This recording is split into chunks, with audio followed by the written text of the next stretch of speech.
सुरेश के 4 बेटे और 4 बहुएं हैं। उसके चारों बेटों के 4 बच्चे हैं, 2 लड़के और 2 लड़कियां। इनके अलावा उसकी आरती नाम की एक बेटी भी है।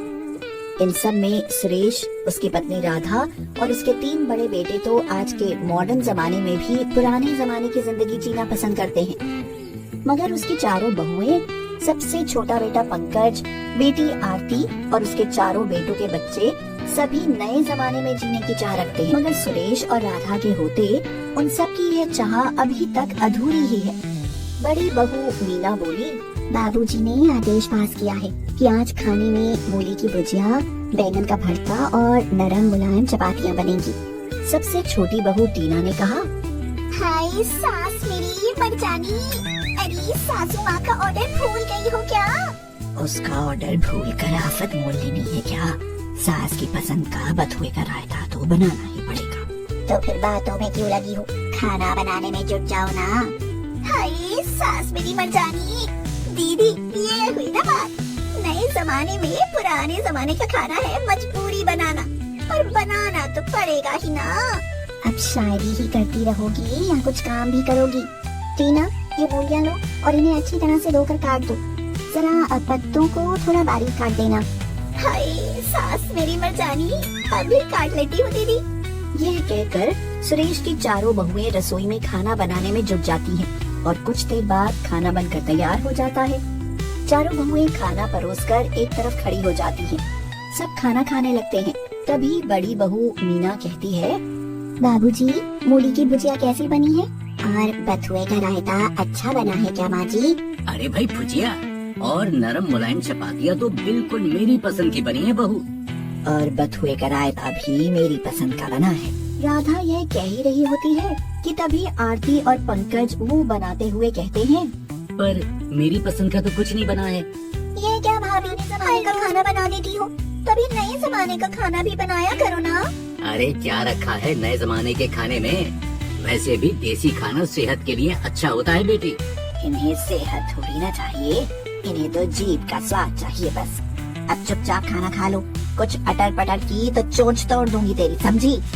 सास का यह तेवर देखकर बहुओं को तो जैसे सांप ही सूंघ जाता है। बेचारी पत्थर की मूर्तियां बनकर खड़ी रहती हैं और इधर पंकज और आरती भी मन मसोस कर खाना खाने लगते हैं। उनका यह हाल देखकर बच्चे नेहा, माही, अमन और बबलू तो कुछ बोल ही नहीं पाते। वे भी धीरे धीरे खाना खाने में लगे रहते हैं। बच्चों को इस तरह खाना खाते देख सुरेश कहता है, अरे बच्चों, यूं मरे हुए मन से खाना क्यों खा रहे हो? मन लगाकर खाना खाओ भाई। लो, ये बथुए का रायता खाकर देखो, बहुत स्वादिष्ट बना है।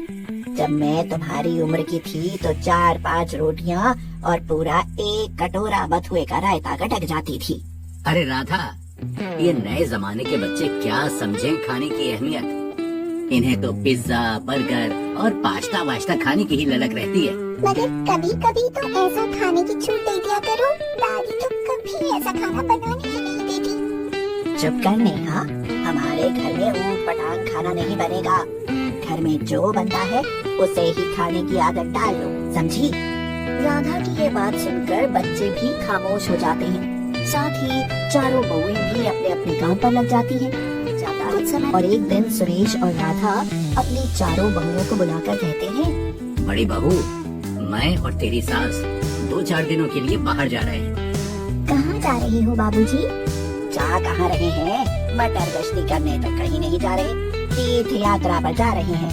वो पंकज के मामा ने बुलाया है, वो हरिद्वार जा रहे हैं। हम दोनों भी उनके साथ हरिद्वार स्नान कराएंगे, पवित्र धाम के दर्शन कराएंगे।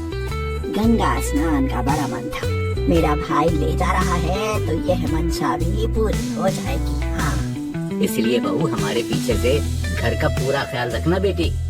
और इस बात का पूरा ख्याल रखना, घर में जो भी खाना बनाओ वह हमारे बताए गए नियमों के अनुसार ही बने। हमारे पीछे से बच्चों को नए जमाने के पिज्जा, बर्गर, मोमोज या पास्ता वास्ता खाने की आदत मत डाल देना, समझी? नहीं माँ जी, ऐसा तो कभी होगा ही नहीं। घर में सबके लिए देसी खाना ही बनेगा। बहुत अच्छा बहू, मुझे तुमसे यही उम्मीद थी। राधा की यह बात सुनकर टीना बहू मन ही मन हंसते हुए कहती है, हाय सास मेरी मर्जानी, देखो तो बुढ़िया पुराने जमाने के खाने के पीछे कैसे पागल हुई पड़ी है। कोई और बात करने के बजाय अब भी खाने पर ही लटकी पड़ी है।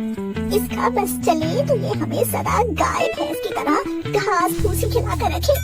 टीना बहू तुम क्यों? हाय, अरे ना माँ जी, मैं किसी सोच में नहीं पड़ी। मैं तो मन ही मन भगवान से आपकी तीर्थ यात्रा की कुशलता की प्रार्थना कर रही थी। भला हो तेरा, भगवान ऐसी सुलक्षणी बहू सबको दे। पर तू हाय बोल कर क्या कहना चाहती थी, जरा मैं भी तो जानूं। अरे वो तो बस जुबान फिसल गई थी माँ जी, मैं कहना कुछ नहीं चाहती थी। ठीक है, जबान पर काबू रखा कर, जबान का फिसलना अच्छा नहीं होता। अगले ही दिन सुरेश और राधा अपनी तीर्थ यात्रा पर चले जाते हैं और उनके घर लौटने तक घर की जिम्मेदारी बड़ी बहू मीना के कंधों पर आ जाती है। मगर उनके जाते ही दूसरी बहुएं और घर के अन्य लोगों के तो जैसे पर ही निकल आते हैं। हाय सास मेरी मर्जानी, क्यों मीना दीदी, अब तो घर में शांति है ना? अब तो ऐसा लग रहा है कि जैसे हमें पुराने जमाने से छुटकारा ही मिल गया हो। जब तक बाबूजी और माँ जी तीर्थ यात्रा से न लौटे, तब तक तो हम मॉडर्न जमाने के बनकर जी ही सकते हैं। मीना दीदी, मैंने ठीक कहा ना? बिल्कुल ठीक नहीं कहा रिया, क्योंकि मैं सास ससुर को धोखा नहीं दे सकती। आखिर उन्होंने मुझे घर संभालने की जिम्मेदारी दी है भाई। हाय सास मेरी मर्जानी, मीना दीदी, क्या आप भी पुराने जमाने की सोच रखने लगी? अब तुम सब जो समझो वो तुम्हारी मर्जी, पर सच तो यही है कि मैं माँ जी के पीछे से उनके नियमों को तोड़ नहीं सकती। मीना की इस बात पर दूसरी बहुएं थोड़ी नाराज हो जाती हैं, मगर घर उसी तरह से चलता है जैसे पहले चलता था। वही रसोई, वही पुराने जमाने का खाना। सुरेश और राधा की अनुपस्थिति में भी कोई अपनी पसंद का खाना नहीं खा पा रहा था। तो इस तरह बीत जाते हैं। मगर फिर एक दिन पंकज, आरती, मीना की तीनों देवरानियां और उनके बच्चे सब अपनी अपनी पसंद का खाना खाने का मन बना लेते हैं। मगर मीना के होते घर में यह सब संभव नहीं हो सकता था, इसीलिए सब मीना को मनाने का प्लान बनाने लगते हैं। पंकज भैया, मेरा तो पिज्जा खाने का मन है। मुझे भी मैगी खाने की इच्छा है। हाय सास मेरी मर्जानी, खाना तो मैं बहुत कुछ चाहती हूँ, पर जेठानी जी को कौन मनाए? अरे वही तो बात है भाभी, पहले माँ कुछ नहीं खाने देती थी और अब ये नहीं खाने देती। कम से कम जब तक माँ और बाबूजी वापस घर ना लौटे, तब तक तो हम अपनी पसंद का खा ही सकते हैं ना। भला उन्हें क्यों एतराज है? चाचू, अगर हमें अपनी पसंद की चीजें खानी है तो पहले मम्मा को मनाना पड़ेगा। पर तेरी मम्मा को कौन मनाएगा? सिंपल सी बात है, हम सब मिलकर मनाएंगे, और कौन मनाएगा? नेहा का ये आइडिया सबको बहुत पसंद आता है और वे सब मीना को मनाने में जुट जाते हैं। उन सब के आगे मीना अकेली पड़ जाती है और उसे उनकी बात को मानना ही पड़ता है। वे सबसे कहती है, देखो, मैं तुम सबको ये छूट दे सकती हूँ, पर तुम्हारे तीनों बड़े भाइयों के ऑफिस जाने के बाद। हाय सास मेरी मर्जानी, ये हुई ना बात दीदी। आज तो मैं पिज्जा बर्गर दोनों खाऊंगी, चटकारे ले लेकर। तो मैं क्या तुम सबसे पीछे रहूंगी? चाइनीज चाउमीन खाऊंगी, और वह भी ऑर्डर से मंगाकर। ये हुई ना बात मम्मा, आज तो हम सही वाले बन। हाँ भाभी, आज तो जमकर पार्टी करेंगे। ठीक है, जिसे जो भी खाना है उसकी लिस्ट बना लो, मैं ऑर्डर कर दूंगी। कुछ देर बाद सब अपनी अपनी पसंद के आइटम लिखवा कर लिस्ट तैयार कर देते हैं और मीना उसके अनुसार खाना ऑर्डर कर देती है। कुछ देर बाद घर के दरवाजे की बेल बजती है और बेल बजने की आवाज के साथ ही सब उछलने लगते हैं। लो भाभी, आ गया ऑर्डर। अरे आरती, जल्दी से दरवाजा तो खोल। तू रहने दे आरती, दरवाजा मैं खोलती हूँ। यह कहकर मीना दरवाजा खोलती है तो सामने भारी भरकम डिब्बों और थैलियों में भरे खाने के बोझ तले दबा डिलीवरी बॉय खड़ा होता है। डिलीवरी बॉय मीना को आश्चर्य से देखते हुए कहता है, इतने सारे आइटम ऑर्डर किए हैं, घर में कोई पार्टी है क्या? हाँ हाँ, पार्टी ही समझो, आज खुलकर खाने की पार्टी है भाई। ये कौन सी पार्टी होती है? हाँ होती है, जैसे देश की आजादी की पार्टी यानी दावत होती है, यह भी उसी तरह की पार्टी होती है। कुछ समझ नहीं आया। और आएगा भी नहीं, तुम ऑर्डर दो और जाओ। यह कहकर मीना डिलीवरी बॉय को चलता कर देती है और फिर कुछ ही देर बाद घर में मॉडर्न फूड्स की दावत होने लगती है। जिस डाइनिंग टेबल पर सुरेश और राधा का पुराने जमाने का खाना परोसा जाता था, आज उसी पर नए जमाने का खाना रखा था और सभी अपनी अपनी पसंद के खाना खाने में मस्त थे। आज किसी के मन में कोई भी मलाल या शिकायत का भाव नहीं था। सभी उत्साहित और प्रसन्न थे। हाय सास मेरी मर्जानी, वाह रे पिज्जे का स्वाद, सालों बाद पिज्जे का स्वाद चखने को मिला है दीदी। वो तो ठीक है टीना, हाय सास मेरी मर्जानी क्या है? यह टीना का तकिया कलाम है और क्या। चाउमीन खाकर तो मजा ही आ गया। हमें भी बहुत दिन बाद बर्गर और पिज्जा खाने को मिला है। काश हमें कोई ये चीजें खाने से ना रोके तो मजा आ जाए। रोज ना सही, कभी कभी ही सही। हाय सास मेरी मर्जानी, पर ननद रानी, हमारे सास ससुर के होते तो घर में ऐसी दावत मुश्किल ही है। अब इधर उधर की बातों में वक्त काटने में क्यों लगी हो? सब खा पी कर निपटो, घर के और काम भी तो करने हैं कि नहीं? दीदी ठीक कहती है, चलो सब जल्दी से खाना खत्म करो। उस दिन सबको अपनी अपनी पसंद का खाना खाकर बड़ी खुशी मिलती है और सुरेश की चारों बहुएं ससुराल में पहली बार खुद को नए जमाने में महसूस करती हैं।